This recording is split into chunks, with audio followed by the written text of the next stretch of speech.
अल्लाह के रसूल सल्लल्लाहु अलैहि वसल्लम ने अलामात क़यामत बहुत तफसील से इरशाद फरमाई हैं। अबवाबुल फितन और मलाहिम के अंदर अल्लाह के रसूल सल्लल्लाहु अलैहि वसल्लम ने ऐसे ज़माने की पेशन गोइयाँ इरशाद फरमाई हैं। अल्लाह के रसूल सल्लल्लाहु अलैहि वसल्लम ने, मैं बहुत मुख्तसर आपका वक्त लूँगा, 10 से 15 मिनट में अपनी बात को ख़त्म करके इंशाअल्लाह मजलिस का इख्तिताम हो जाएगा। मैं सिर्फ बहुत अहमियत के साथ चंद अहम गुजारिशात रखना चाहता हूँ आपके सामने। देखिए, अल्लाह के रसूल सल्लल्लाहु अलैहि वसल्लम जब भी अलामत क़यामत इरशाद फरमाते थे, सहाबा फरमाते हैं कि रावी ये कहता है कि सहाबा के दिल दहल जाते थे और सहाबा रोने लगते थे। हुज़ैफा रज़ियल्लाहु तआला बार बार अल्लाह के रसूल सल्लल्लाहु अलैहि वसल्लम से अलामत क़यामत पूछते थे, या रसूलल्लाह ऐसे जमाने में क्या होगा, ऐसे जमाने में हमको करना क्या होगा। आका सल्लल्लाहु अलैहि वसल्लम ने पूरी तफसील हुज़ैफा रज़ियल्लाहु तआला के हवाले से पूरी उम्मत तक पहुंचाई है कि तुम्हें इस दौर में करना क्या है। आका सल्लल्लाहु अलैहि वसल्लम ने इरशाद फरमाया कि ए मुसलमानों, याद रखो एक ऐसा दौर आएगा कि फितना लोगों के दिलों में पेश किया जाएगा, और फितना लोगों के दिलों में पेश किए जाने का माना यह है कि ईमान पे डाके डाले जाएंगे, ईमान को लूटा जाएगा।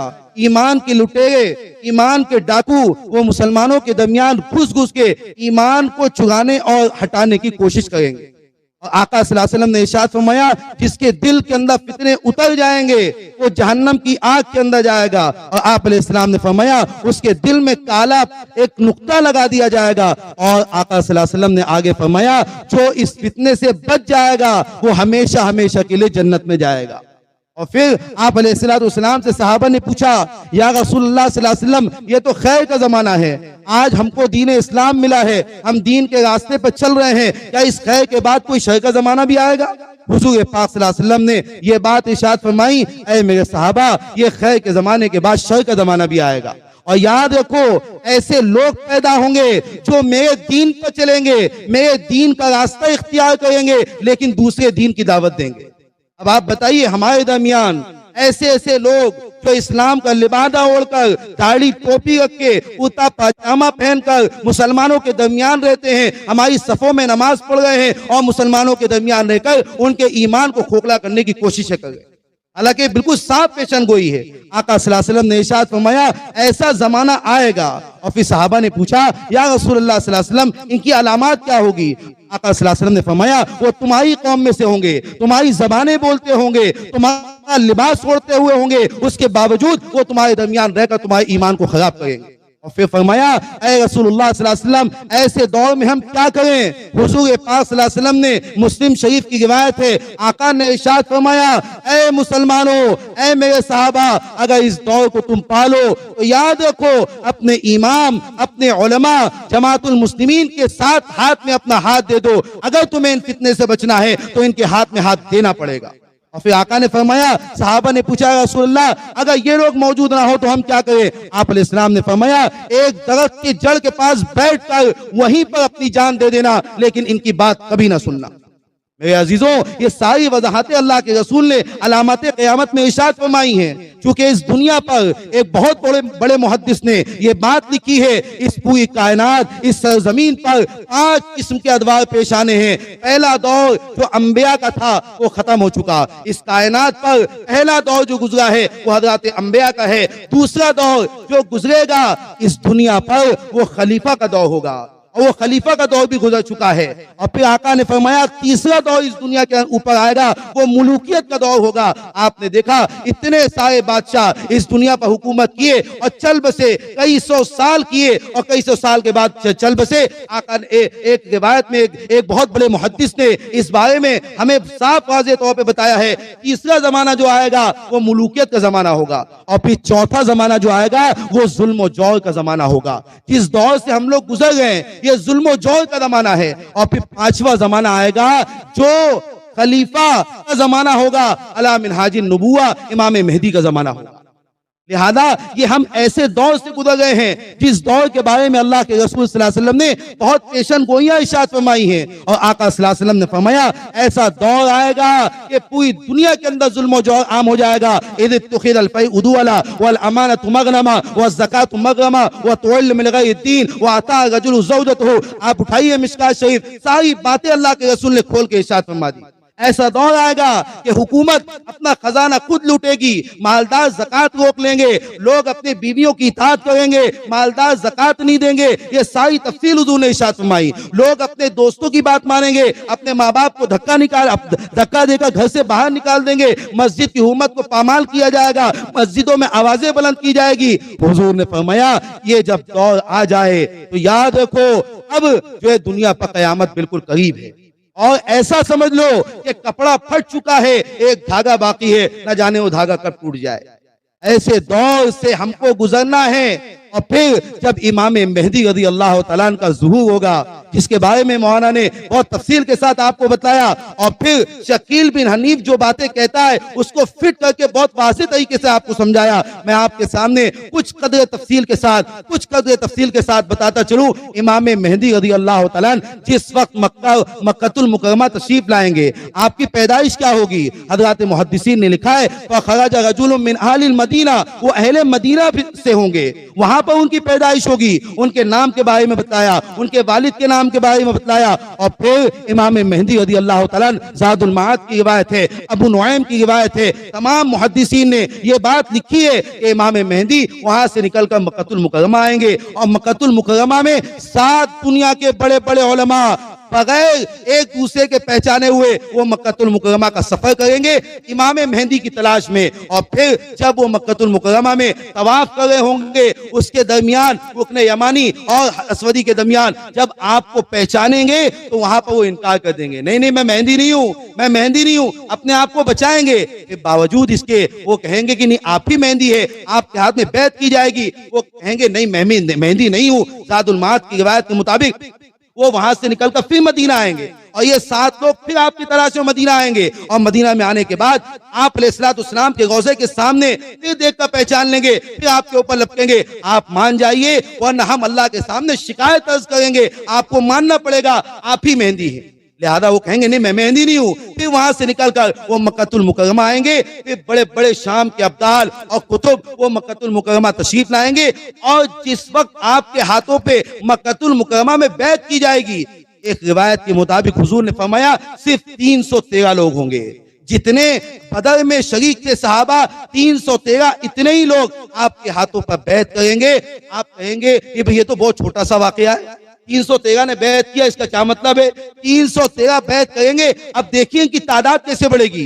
अल्लाह के रसूल सल्लल्लाहु अलैहि वसल्लम ने रिवायात के अंदर बयान किया है, ऐसे दौर में जब इमाम मेहदी के हाथ में बैत किया जाएगा, अब इमाम मेहदी यहाँ से निकलेंगे, ये 313 के लश्कर को लेकर जब आप यहाँ से निकलेंगे तो निकलने के बाद एक मकाम, पूरी दुनिया में भी तो बात को फैलाना है, सोशल मीडिया तो उस वक्त रहेगा ही, इतना पूरी दुनिया में बात फैलेगी तो कैसे फैलेगी? हुजूर ने अलामात बयान फरमाई, जब ये मदीना की तरफ निकलेंगे तो मकाम बैदा एक जगह है मदीने के करीब, वहां पर एक लश्कर आएगा मुल्क शाम से आपके खिलाफ लड़ने के लिए 10,000 से ज्यादा, और वो मकाम बैदा पर साजो सामान के धसा दिया जाएगा। उसके बाद जब ये आवाज फैलेगी और मीडिया के जरिए से पूरी दुनिया में पता चल जाएगी, उसके बाद पता चलेगा हाँ इमाम मेहदी आ चुके हैं। दुनिया से बड़े बड़े नेक लोग, सुलहा लोग मक्कातुल मुकर्रमा का सफर करके आपके हाथ में बैत करेंगे, और फिर ऐसे आपकी तादाद 100 से ज्यादा, 1000 से ज्यादा ऐसी बढ़ती चली जाएगी, आपका दरबार लगेगा। और फिर उस जमाने में हुजूर पाक सल्लल्लाहु अलैहि वसल्लम ने एक और अलामत इरशाद फरमाई है, अल्लाह रब्बुल आलमीन जो ताबूत सकीना थी, ताबूत सकीना तहमिलुल मलाइका, जिसको फरिश्ते उठाया करते थे, अल्लाह पाक ने उसको आसमान पे उठा लिया है। और उसके अंदर है क्या? हज़रत मूसा अलैहिस्सलाम का आसा है, हज़रत हारून की पगड़ी है, और फला कोई नबी की कुर्ता है। ऐसी चंद अलामात उस ताबूत सकीना के अंदर है। अल्लाह रब्बुल आलमीन गैब से फरिश्तों के जरिए से हज़रत मेहदी तक पहाड़ पर वो उतरवाएंगे, हज़रत मेहदी उसको अपने दरबार में बुलाएंगे। जब ये खबर तमाम ईसाइयों तक पहुंचेगी, वो समझ जाएंगे ताबूत सकीना जिसके पास आ गया वही हक है और वही मेहदी हो सकता है। चुनांचे बहुत से ईसाई और समझदार ईसाई वो मक्कातुल मुकर्रमा की जानिब आएंगे और आपके हाथ पर बैत करेंगे। अभी 313 थे, 1000 हो गए, कई लाख बन जाएंगे, और फिर ये लश्कर जो है बढ़ता चला जाएगा। सबसे पहले आपका मुकाबला होगा, जिस वक्त मौलाना ने बताया उस वक्त जो मक्कातुल मुकर्रमा जज़ीरतुल अरब में जो बादशाह होगा उसका इंतकाल हो जाएगा, उसके 3 बेटे होंगे। तीन बेटे होंगे, तीनों के दरमियान झगड़ा हो रहा होगा, अरे मैं खलीफा बनता हूं, मैं खलीफा बनता हूं, तो अतः इमाम मेहदी सबसे पहले इनसे मुकाबला करेंगे, इनसे निपटेंगे। उसके बाद ये पहली जंग होगी, ये पहले जंग के अंदर लिहाजा फयुकातिलून अहलल अरब, ये हदीस के अल्फाज हैं। आका सल्लल्लाहु अलैहि वसल्लम ने इरशाद फरमाया, पहले जज़ीरतुल अरब के उन जो बादशाहों से लड़ेंगे जो उनके बेटे होंगे, और फिर यहां से दूसरी जंग होगी मुल्क फारिस से, मुल्क फारिस से दूसरी जंग होगी।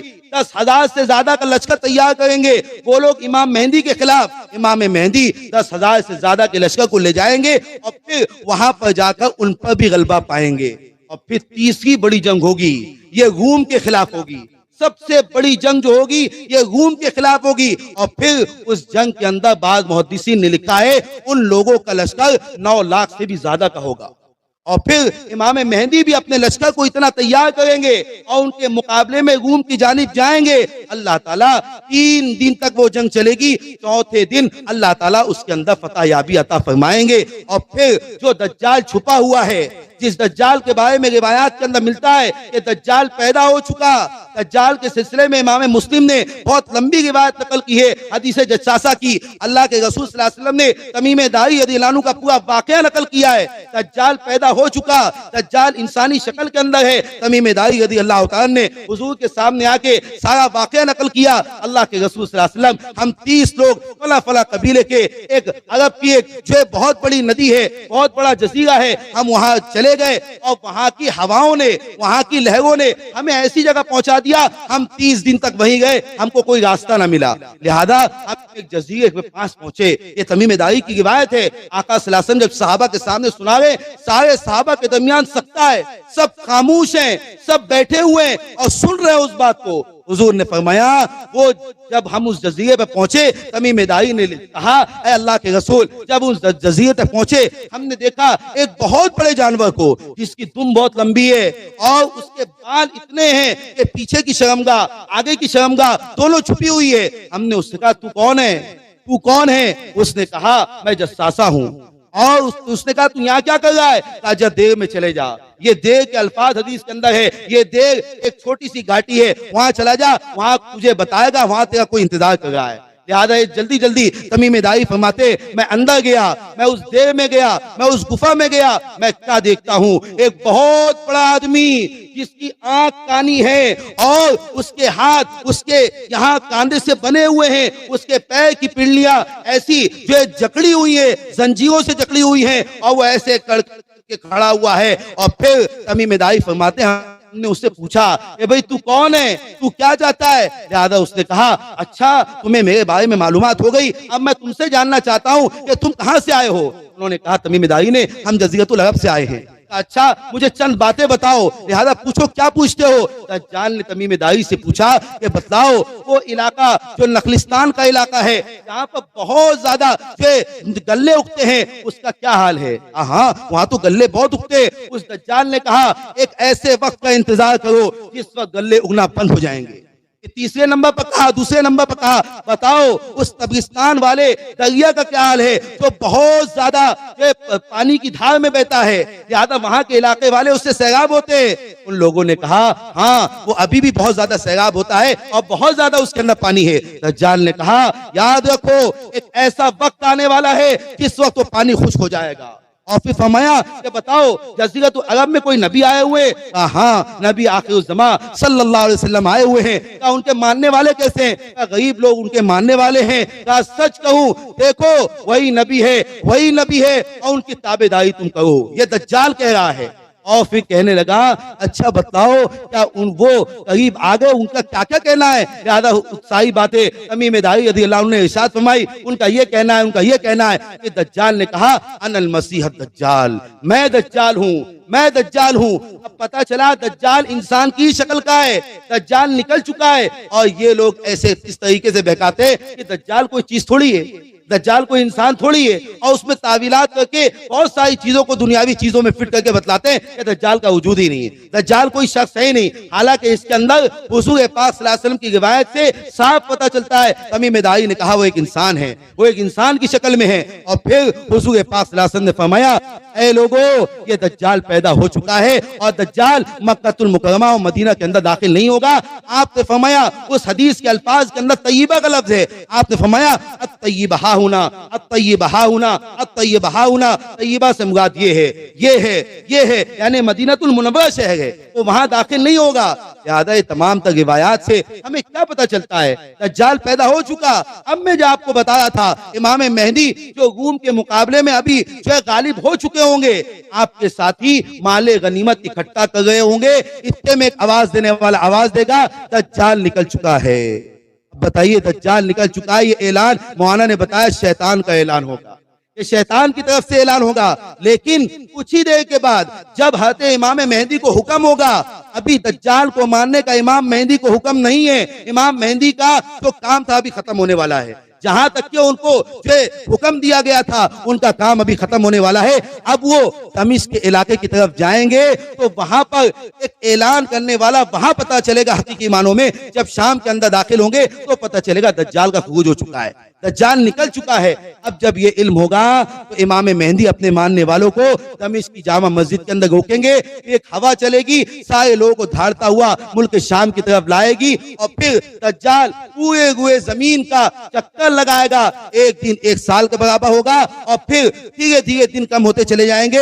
हज़रत मुहद्दिसीन ने लिखा, एक साल 6 माह 14 दिन के बराबर पूरी दुनिया का वो सैर कर लेगा और फिर हज़रत ईसा अलैहिस्सलाम का किस अंदाज से नुज़ूल होगा। जरा हदीस पढ़िए, हज़रत इमाम मेहदी फजर की अज़ान हो चुकी होगी, इकामत हो चुकी होगी, आप आगे बढ़ गए होंगे, आसमान से आवाज आएगी, जो उस मीनारे से आवाज आएगी, मुझे उतारो। अब लिहाजा इमाम मेहदी के हज़रत ईसा के बारे में मिलता है, उनके बालों से पानी टपक रहा होगा और आप तो सुर्ख जोड़े पहने हुए होंगे और आप कहेंगे मुझे उतारो, सीढ़ी लगाई जाएगी, आपको उतारा जाएगा और फिर हज़रत इमाम मेहदी कहेंगे आप नमाज पढ़ाइए। हज़रत ईसा फरमाएंगे नहीं, ये इकामत आपके लिए हुई है, आप नमाज पढ़ाइए। हज़रत इमाम मेहदी जो नमाज पढ़ाएंगे, इसी वजह से इनको इमाम कहना दुरुस्त है, इसीलिए कहा गया कि वो इमामत कराएंगे, ज्यादा वो इमामत कराएंगे और फिर हज़रत ईसा अलैहिस्सलाम जो नमाज से फारिग होने के बाद सारे दरवाजे बंद कर दिए जाएंगे। अब नमाज से फारिग होने के बाद हज़रत ईसा बाहर आएंगे और जहां तक उनकी निगाह जाएगी सारा काफिरों का लश्कर खड़ा होगा, जहां उनकी निगाह जाएगी अल्लाह पाक इतनी कुव्वत देगा, उनकी सांस भी वहां तक के पहुंचेगी और सब के सब कत्ल हो जाएंगे और आप अपनी सवारी पर सवार होके उसका पीछा करेंगे और मकामे लुत्फ पर गिरा कर उसको मार देंगे। फिर दज्जाल का खात्मा होगा, हज़रत मेहदी का कुछ ही दिन के बाद इंतकाल भी होगा, नमाज जनाजा भी होगी और सारी तफसील जो मौलाना ने मुख्तसर बयान किए ये सारे वाकयात होंगे। लेकिन मेरे अजीजों, ये बातें सुनने के बाद जो हदीस तय्यबा के अंदर है, हमें सबक और पैगाम मिलता है कि जो बातें कही गई है बेअनी वही होगी। हमें कोई अलग फेका, कोई नए लोग हमको आकर अगर बहकाते हैं तो हमें उनसे बचना है, अपना ताल्लुक उलमा से बनाना है। अल्लाह के रसूल ने फरमाया एक ऐसा वक्त आएगा युज़िल उल्म बिक़ब्ज़िल उलमा, उलमा को धीरे धीरे उठा लिया जाएगा। मुहद्दिसीन फरमाते हैं अगर आपने उलमा का इस्तेमाल ना किया, अगर आपने उलमा से जो दूरी इख्तियार की, उनके इल्म धीरे धीरे उठा लिए जाएंगे। और बाद उलमा ने लिखा है कि उनको ही धीरे धीरे उठा लिया जाएगा, यानी अच्छे अच्छे उलमा इस दुनिया से चले जाएंगे और जैसे आलिम बहुत सारे हैं जो जवाब नहीं दे पाते कम इल्मी की बुनियाद पर, ऐसे लोग रह जाएंगे और फिर लोग अपना कायद जाहिलों को बना लेंगे, उन्हीं से सवाल करेंगे, वो जवाब देंगे बगैर तहकीक के, खुद भी गुमराह होंगे, लोगों को भी गुमराह करेंगे। इसीलिए मेरे अजीजों, ये मैंने चंद जो है मुख्तसर गुजारिशात आपके सामने रखी जो बहुत तफसील के साथ और मौलाना ने बहुत ही अच्छे अंदाज से आपके सामने शकील बिन हनीफ और जो है हदीस तय्यबा के अंदर जो असल मुताबिकत थी वो वाज़ेह करके बतलाया। इंशाअल्लाह ऐसे प्रोग्राम मुख्तलिफ इलाके में होंगे। आपसे गुजारिश है, नौजवानों से गुजारिश है, जहाँ जहाँ ऐसे प्रोग्राम हो मुख्तलिफ उलमा के बयानात होंगे, आप मजलिसों में शरीक होकर मुकम्मल तौर पर इस्तिफादे की कोशिश करें। फजज़ाकुमुल्लाहु खैरन जज़ीरा व हसनल जज़ा। चंद सवालात है, दज्जाल क्या पैदा हो चुका है, मैंने जवाब दे दिया। दज्जाल क्या इंसान की शक्ल में है, ये भी मैंने इसका जवाब दे दिया। दज्जाल दुनिया में आने के बाद क्या करेगा, मैंने आपको बता दिया। मुस्लिम शरीफ की रिवायत वो क्या करेगा, 40 दिन के जो है इहाते में क्या क्या करेगा, कहाँ जाएगा, वो मैंने आपको बता दिया। दज्जाल मदीनतुल मुनव्वरा में नहीं जाएगा, इस पर कोई हदीस मैंने आपको बता दिया। तय्यबा अत्तय्यबा हुआउना अत्तय्यबा हुआउना अत्तय्यबा हुआउना। और दज्जाल की सवारी क्या होगी? इसकी कोई सवारी नहीं होगी, ये पैदल चलेगा। हदीस के अल्फाज ये हैं, वो जमीन के अंदर ये पैदल चलेगा और चल लेगा। और दज्जाल के निकलने से पहले क्या होगा वो भी मैंने आपको बता दिया। दज्जाल जन्नत और जहन्नम क्या होगी, रिवायत के अंदर मिलता है एक हाथ में उसके आग होगी और दूसरे हाथ में पानी होगा। जब वो कहेगा ये इसके अंदर जो मेरी बात नहीं मानेगा मैं उसको आग में डाल दूंगा, लिहाजा जो उसकी बात मानेगा अब उसको जो है वो पानी में दाखिल करेगा। हकीकी मानों में जो पानी में जाएगा वही उसकी जन्नत होगी, क्योंकि उसके मानने वाले जाएंगे। और जो जहन्नम होगी, जो उसकी नहीं मानेगा, वो उसको दाखिल करेगा। हकीकी नाम में वो जहन्नम नहीं होगी, आग नहीं होगी, वही जन्नत होगी। हमें उम्मीद है कि हमारी वीडियो आपको पसंद आई होगी। इसी तरह की दीनी, मिल्ली, समाजी और इस्लाही वीडियोस देखने के लिए हमारे चैनल उर्दू मीडिया नागपुर को लाइक करें, शेयर करें, सब्सक्राइब करें और इसी तरह ताज़ा तरीन खबरें और वीडियोस का नोटिफिकेशन सबसे पहले अपने मोबाइल पर पाने के लिए हमारे चैनल के बेल आइकॉन को दबाना बिल्कुल ना भूले। आपका खादिम Mohammad Zaid Ansari, director and chief editor reporter Urdu media Nagpur.